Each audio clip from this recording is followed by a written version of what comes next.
Have you ever found yourself in the exact same fight with your partner again and again? It's like you're reading from a script you didn't even write. You feel stuck, and you just can't figure out why. Well, it turns out the answer might not be in what you're arguing about now, but in your past. We're going to dive into how our history, our old experiences, can secretly run the show in our marriages today.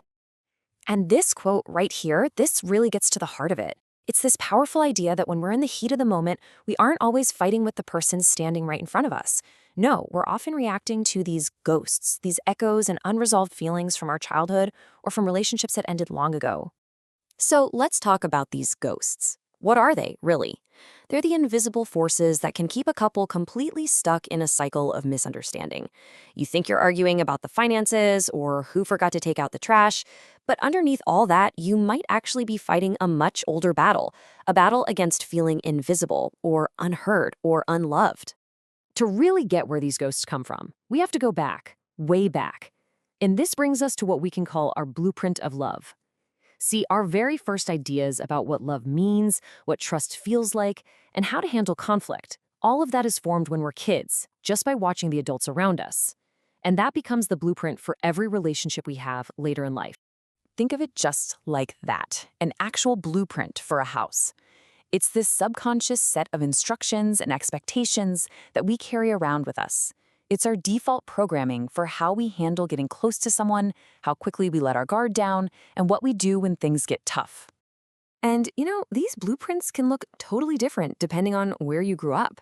If you were in a supportive home, you probably learned the tools to build a secure, healthy relationship. Trust just comes a little easier. But on the other hand, if your home was full of tension or conflict, you might have learned to build walls instead of bridges. You might have developed these defensive patterns, always bracing for the other shoe to drop. Okay, so this might sound a little abstract. Let's make it super concrete. Let's take a look at the story of Priya. Her experience really shows how this childhood blueprint can play out years and years later in a marriage.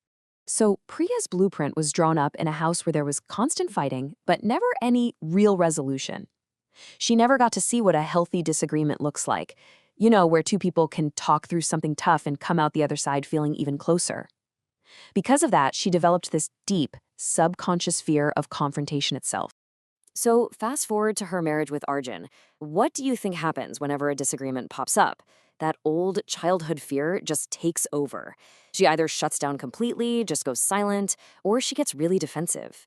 And the key here is it's not because she's trying to be difficult. She's unconsciously just running the only program she knows. Now, childhood is one huge piece of the puzzle, but it's not the only piece. Past romantic relationships can also leave some pretty deep marks.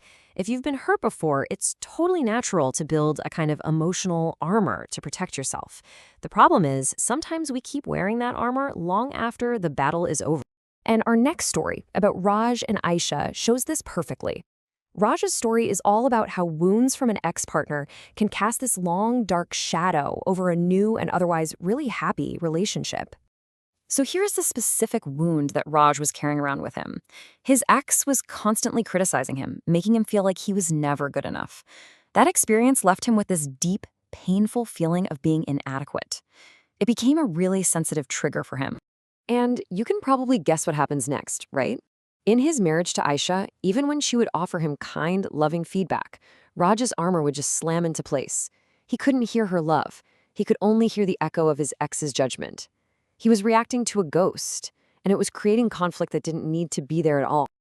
Okay, so after hearing all that, you might be recognizing a piece of yourself in Priya's story, or in Raj's, and that can feel a little heavy.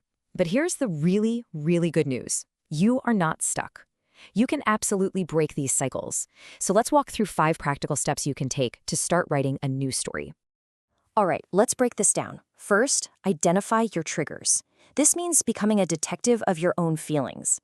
The next time you feel that flash of anger or that pit in your stomach, just pause. Notice it. What's happening in your body? That's a clue. Second, challenge those negative thoughts. Ask yourself, is my fear about what's happening right now, or is this an old feeling? Is your partner really attacking you, or are you just hearing an old voice from your past? Third, and this one is a game changer, communicate honestly.